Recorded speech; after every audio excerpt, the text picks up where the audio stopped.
Hello and welcome. Just a quick introduction to this video done by the wonderful Hassan Radwan. He has produced a quick refutation to the most prominent claims of scientific miracles in the Koran. You can see the topics to be addressed and their time codes on screen right now. A link to the original on his channel will be linked below, so go over and subscribe to show your appreciation of his great work. I may interject briefly in places to add a couple of points. Also, quickly to answer why I've been absent so long and whether I'll be back. The short answer is I've been busy / a little lazy. And yes, I will be back. Hopefully sooner rather than later. Wow, that was vague.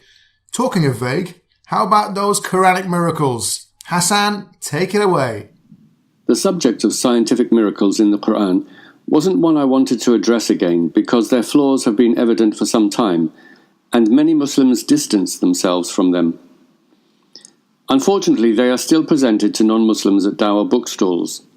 This was brought home to me recently when I shared a taxi with a young English couple who had recently converted to Islam. The first reason they gave was scientific miracles. So I've decided to address this issue one last time. There are 3 minimum requirements that must be met for such a claim to be proven. Number 1, the knowledge didn't exist. Number 2, there's no possible alternative meaning. And number 3, statements are scientifically accurate. Not a single claim meets these criteria. Let's take a quick look at some of the main ones. Embryology. The Quran makes references to the development of a fetus. However, the ancient Greeks as well as others described this in similar terms long before Islam. For example, compare these Quranic statements to those of Galen 500 years before Muhammad.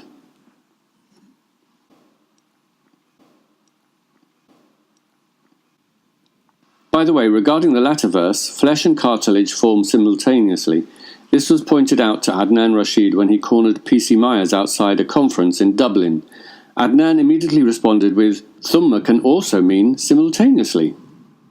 The bones come first and then the flesh and the muscles. Is that what the Quran specifically says? Absolutely, this is exactly what the Quran says, chapter 23. Because you just demonstrated the Quran is wrong. Yeah, but How? That's not what happens in the Well, world. this is what the embryologists are telling us. The This is exactly no, what the they're not. embryologists are telling us. No, they're not. Okay. Embryologists. Let me tell you what Keith Moore said. I mean, you can disagree with him. he doesn't like Keith Moore. I don't know why you don't. What he said on the page number 364A of his book, The Human Embryo, that in the 7th week the bones are formed, and immediately after that the flesh is formed, and the bones are clothed with flesh. Well, Keith Moore is wrong. He's an embryologist. This is his field. It's my field too. I know he's wrong. You're an embryologist? Yes. Oh, great! Wow, wow, that's news to me. Okay. So that's wrong, because what happens first is you have differentiation of mesoderm. Right.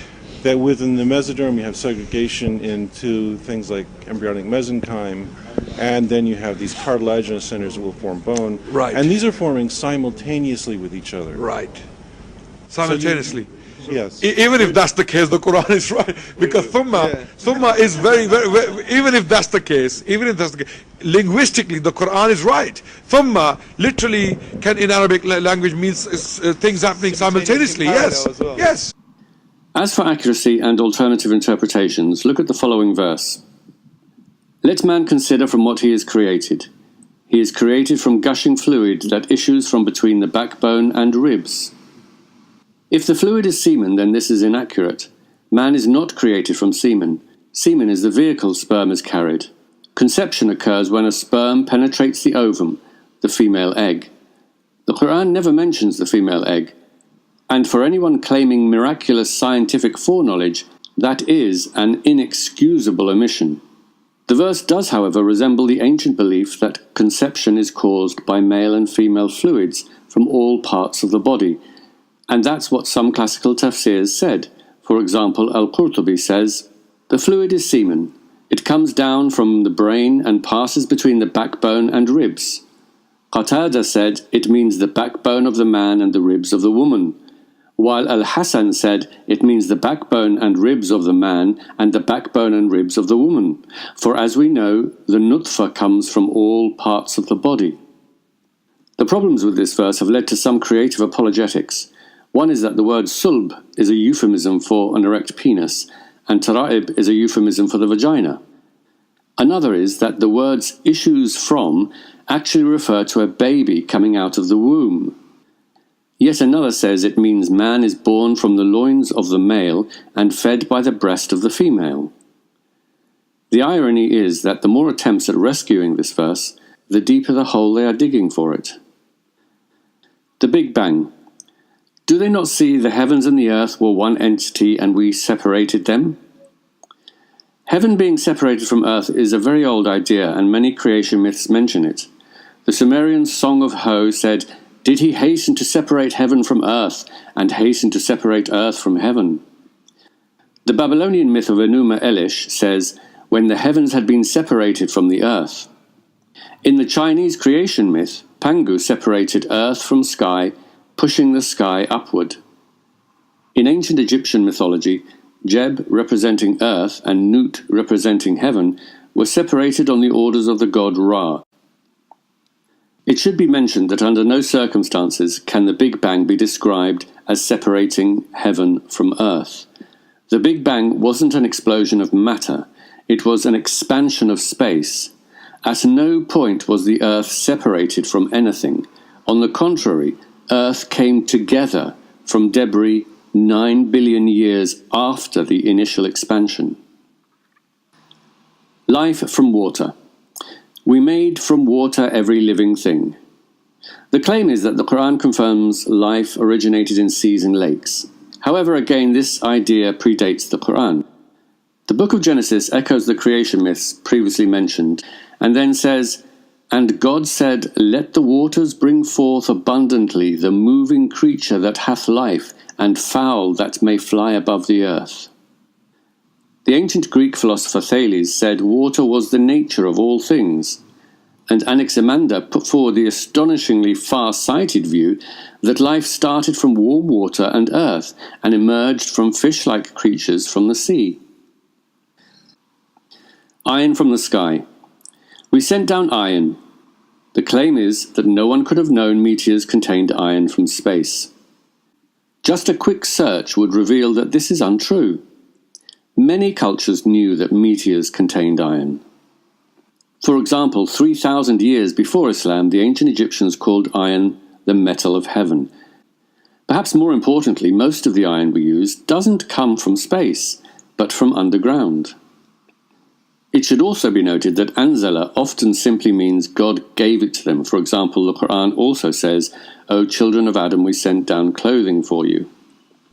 I'd just like to add a couple of things here. The vast majority of the Earth's iron is at its core, and that was present as the Earth was forming and molten, sinking to the middle due to its density. We're talking way more than 99% of Earth's iron here. Secondly, another example of the same Arabic phrase meaning we have sent down, or in this case, he has sent down. Chapter 39 verse 6 says, وَأَنزَلَ لَكُم مِّنَ الْأَنْعَامِ ثَمَانِيَةَ أَزْوَاجٍ, and he sent down for you 8 head of cattle in pairs. So unless you're willing to be consistent here and tell us the Quran states that cows are alien creatures that flew to Earth from space, then it's an argument you might want to avoid. Expanding universe. The claim is that the Quran reveals the universe is continually expanding because the word Musa is an active participle and so can give the meaning of an ongoing act. However, that was not how the word was understood by traditional scholars. Classical tafsirs say it means Dhu Si'a, possessing abundant ability, and Inna la musi'un is similar to Inna la qadirun, verily we are well able. This is supported by the fact that in the only other instance of the word Musa, it says Al al-Musa qadaruhu, the one with abundant means according to his capability. For this reason, the tafsirs make this the preferred meaning. However, some also say it can mean to make a vast and wide expanse, which is something any human looking at the sky can observe.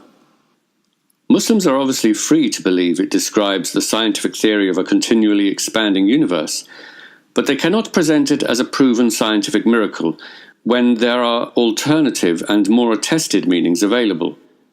It should also be pointed out that the model of a continually expanding universe is certainly the popular current model.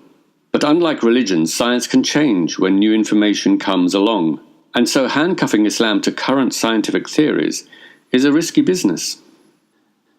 Mountains and earthquakes. We set on the earth mountains standing firm, lest it should shake with them. There are a few variations of this claim. In fact, it's difficult keeping up with how these miracle claims move the goalposts, as critics point out flaws. However, I will focus on the main one, namely that it has only recently been discovered that mountains reduce earthquakes. Ancient cosmological myths depicted mountains as both holding up the heavens and keeping the earth firm. For example, in Canaanite mythology, there were twin mountains, Thargezizi and Tharomagi, which held up the firmament and bound the earth together. The Old Testament describes mountains as pillars of the earth and says, "I set firm its pillars." And, "For the pillars of the earth are the Lord's, and he has set the world upon them." But what really undermines this miracle claim is that the verse doesn't say mountains reduce the effect of earthquakes. It says, "lest it should shake with them." Tabari in his tafsir says, "so that it doesn't overturn on people, so they can live securely on its surface." Earthquakes kill more people than any other type of natural disaster put together. In the 20-year period between 1994 and 2013, 750,000 men, women and children were killed by earthquakes. And they occur on the very fault lines where mountains exist. Mountains don't solve the problem. They are a byproduct of the problem. They are formed by tectonic plates colliding. Mountains are not firm nor immovable, even though that's how they appear to us. Their very existence is as a result of continuous movement over long periods of time. Those who make this miracle claim need to step back and think about what they are actually saying, namely, that God chose to create a deadly environment that shakes, then placed mountains to reduce it. Why make it shake in the first place? And are the millions of deaths from earthquakes much of an improvement? Mountain roots. Related to this claim is that the Quran discovered mountains have roots. However, there were people in the past who held similar beliefs. Aristotle referred to those who believed the earth had roots, and the Old Testament refers to roots of mountains. People assault the flinty rock with their hands and lay bare the roots of mountains. To the roots of mountains I sank down. Universe from smoke. Then he turned to the heavens when it was smoke. Dukhan means smoke or vapour. Ibn Kathir in his tafsir says, ثُمَّ اسْتَوَى إِلَى السَّمَاءِ وَهِيَ دُخَانٌ وَهُوَ بُخَارُ الْمَاءِ. Then he turned to the heavens when it was dukhan, which is water vapour.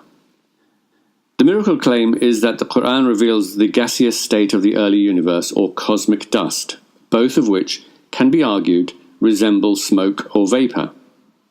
Again, if Muslims today want to interpret this to be a metaphor for the gaseous state of the universe, they are free to do so. But they cannot claim it is a scientific miracle without precise language to support it, nor can they do so when there are alternative meanings possible. The verse could just as easily echo the creation story in Genesis, which describes the heavens as water, which biblical commentators say means water vapour, precisely how classical tafsirs described it. Interestingly, some Christian creationists regard the Bible's reference to a vapour canopy in Genesis to be a scientific miracle. However, neither the description of the heavens as smoke or water vapour accurately reflect modern theories about the early universe. But even more problematic is that the Quran describes the earth as being formed first. Then God turned to the heavens, which were in this state of dukhan. But the universe was no longer in a gaseous state of the early universe by the time the earth was formed, 9 billion years later. So this doesn't match any scientific model of the early universe. It should also be pointed out that this same passage describes the creation of the earth in 4 days and the heavens in 2 days, which implies the earth took longer to form than the entire universe. If those who claim miracles had the courage of their convictions, they should proclaim that the earth took longer to form than the universe, in opposition to modern scientific theories, rather than confining themselves to retrofitting verses after science already made a discovery. Pharaoh's body. We will this day deliver you with your body that you may be a sign to those after you. The claim is that the Quran says Pharaoh's body would be preserved for later generations to see. Classical tafsirs, however, say this means God commanded the sea to throw out his body as a sign for the Bani Israel at the time, because some of them doubted he was dead. They say it is Pharaoh's story that is a lesson for those who come after, just as other past events described in the Quran are signs for people who come after. But for argument's sake, I'll accept it means his body will be preserved for everyone in the future to see. However, since it was already known that the bodies of pharaohs were preserved through mummification, there's nothing miraculous about this. Some Muslims identify the pharaoh of Moses as Ramesses II, while others as Merneptah. In either case, it doesn't matter because they were both preserved through the usual mummification process. And the presence of salt in the bodies doesn't prove they drowned at sea, because salt was one of the ingredients of the mummification process. A myth that still circulates to this day is that the body of Pharaoh was found by the Red Sea. This is untrue. Ramesses II and Merneptah were both buried in the Valley of the Kings, and like many other pharaohs, their bodies were moved to the nearby royal cache due to grave robbing, and this is where they were discovered in 1881 and 1898, respectively. Fresh and salt water not mixing. Fresh and salt water do mix. However, in an estuary, they don't mix straight away because fresh water is less dense and floats on top of the heavier seawater that sinks down. This is something humans can observe without divine help and was known about before Islam. For example, Aristotle said the drinkable sweet water then is light and all of it is drawn up. The salt water is heavy and remains behind. 7 layers of the atmosphere. The Quran discovered the 7 layers of the atmosphere. The 7 heavens cannot mean the earth's atmosphere, not least because the Quran says the stars are in the lowest heaven. If stars were in our atmosphere, we would be in serious trouble. By the way, it's interesting how inconsistent these claims are with how they interpret words. For example, they interpret a samawat as the whole universe for the Big Bang claim, but then as just sky or atmosphere for this claim. I'd like to also add here that the number of layers in the atmosphere is not 7 at all. It's either 4 or 5 depending on how you count them up, but it's never 7. What apologists do is either count layers twice using different names or include other things that aren't layers to get the count up to 7. For example, in the graphic we saw on screen, numbers 1 and 2 are fine, but then we get to number 3, which is not a layer of the atmosphere as it's included fully within number 2, the stratosphere. Then we get to number 4 and 5, which are fine, and 7 is also fine, but we have a blatant lie at number 6. The ionosphere is a zone which includes 4, 5 and parts of 7.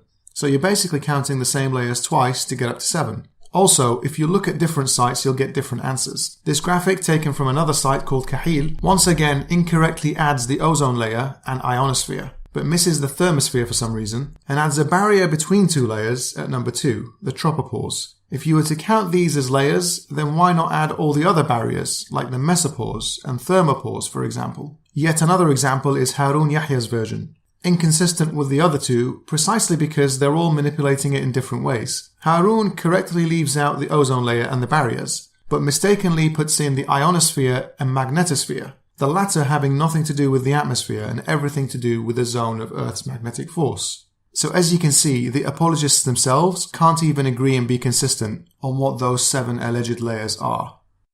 I could go on about these miracle claims because there are so many, with new ones popping up or morphing as flaws are pointed out.